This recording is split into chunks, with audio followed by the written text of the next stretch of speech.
The magic lamp. Narrow gauge engines work very hard. They puff and chuff all day up and down the hills. One day the winding gear that carried coal cars up and down the incline broke. The engines had to work extra hard,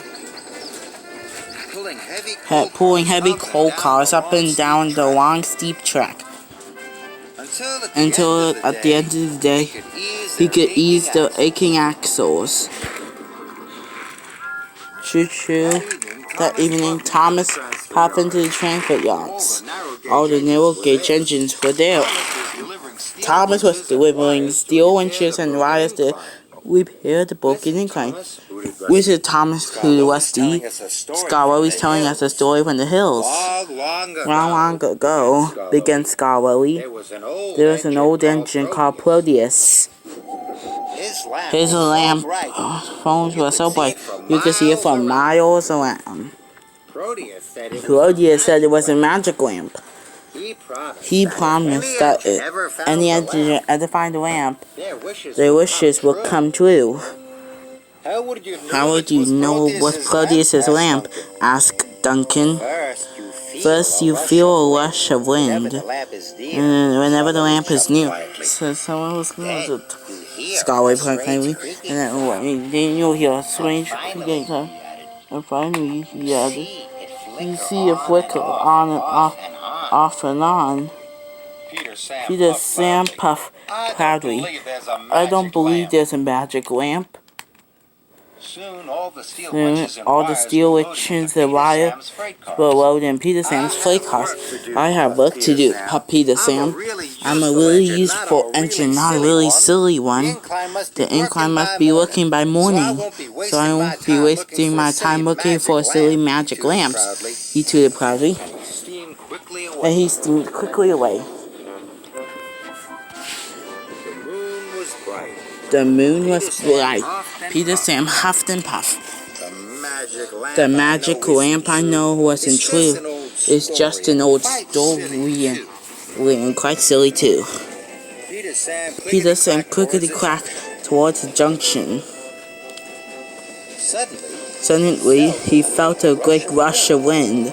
His axles rattled and his couplings creaked. What's happening? Peter Sam whistled. He was so surprised that he puffed right past the junction and up the long line away from the incline. Peter Sam still didn't believe Scarwelly's story about Proteus's magic lamp, but then he heard a creaking sound, and his wheels began to wobble. Up ahead, a light flickered off and on and off, and then he saw. It was just the fogman's lantern. It creaked and croaked, and it swung outside his cabin. Peter Sam felt better. He chuffed past. Peter Sam was now even further from the incline. The magic lamp I know isn't true, he said. It's just an old story and quite silly too, he huffed quietly to himself. Then, suddenly, there was another rush of wind, then a clicking sound, and finally a flickering light, on and off and on. The wind, the clicking sound and the flickering light. But could it be Proteus's lamp, or Peter Sam? Then he saw it. It wasn't Proteus's lamp. It was the light from the campfire at the children's campground. It was the trees that were clicking in the wind. Then he saw another flickering light. I knew that all along, said Peter Sam. But now he chopped on it even more slowly. Then he saw another flickering light. He thought Proteus's magic lamp. Peter Sam was at the bottom of the steep hill, but now he was completely lost. He didn't know what to do. Then he saw another flickering light, off and on and off and on. I wish I could be, and I wish I would be safe at home in the other thing. And I wish Peter Sam quietly. And I wish I could find Proteus's lamp. And then my wishes would come true. Suddenly, he felt a rush of wind was around his wheels. Then he heard the strangest creaking, croaking sound. And then he saw a flickering light that flashed on and off and on. It came from the top of the hill. Peter Sam gasped. It must be Proteus's magic lamp. But it was Edward. He knew he had to go up the hill and find it. The wind roared, but the sound came rushing and wishing, and the light flickered brighter and brighter.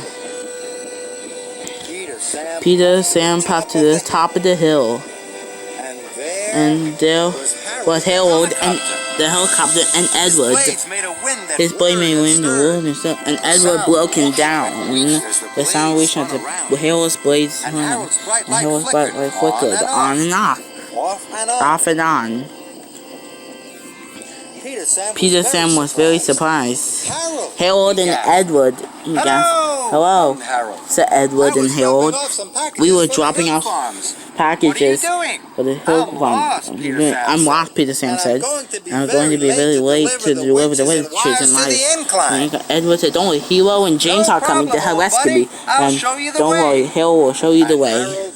And Harold took to the air, and Edward waited for Hero and James to come, and Peter Sam showed the right way to the incline.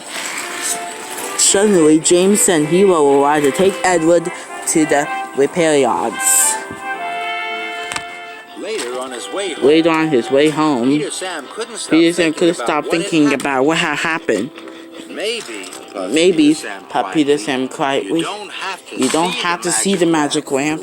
Oh, wishes to come true. Yeah, said Hero. Edward said, maybe everyone's enough to believe in.